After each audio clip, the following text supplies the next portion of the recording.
Mon nom est Noun Diallo et je suis consultant international en finances publiques et je traite les marchés publics dans ce module.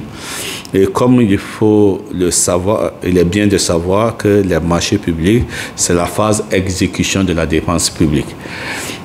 Les acteurs que nous avons des gens de contrôle financier, quelques acteurs de la passation des marchés et d'autres acteurs qui sont de l'IGF.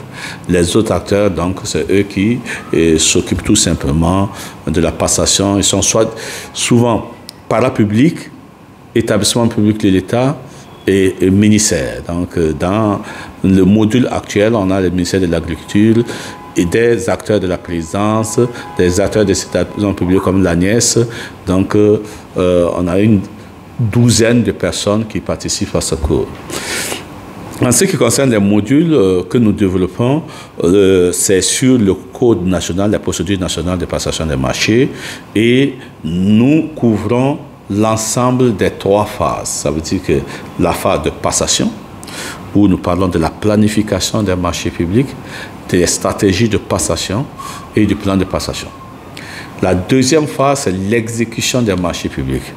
On parle ici des procédures, l'appel d'offres, la cotation, des marchés de gré à gré, les marchés, l'appel d'offres restreint, et aussi les procédures en ce qui concerne l'exécution et le suivi des marchés publics avec les différents acteurs des marchés publics.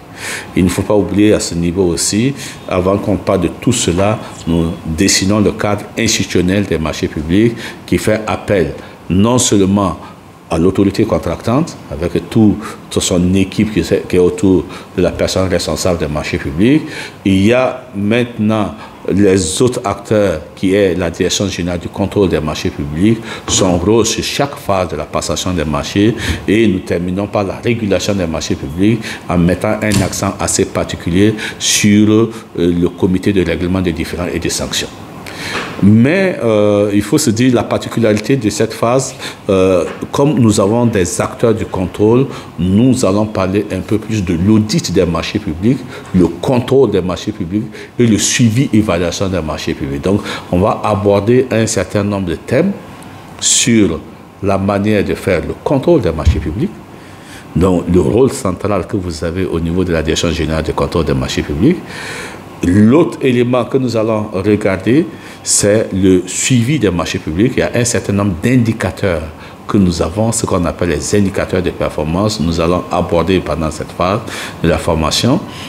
Et le troisième élément, c'est l'audit des marchés publics. Ça veut dire que des fois, quand les acteurs finissent de faire le marché, il y a l'audit que l'autorité de régulation des marchés publics doit faire. Donc, on parlera de la planification, de l'audit, de comment faire l'échantillonnage, de l'exécution sur le terrain et comment faire les différents rapports en matière d'audit des marchés publics. Et ça, à l'intention des personnes de l'Inspection générale d'État qui sont là, du contrôleur financier des contrôles financiers qui est là. Donc, nous allons aborder ces différentes phases-là. Donc, voici ce que nous allons couvrir pendant ces 5 jours.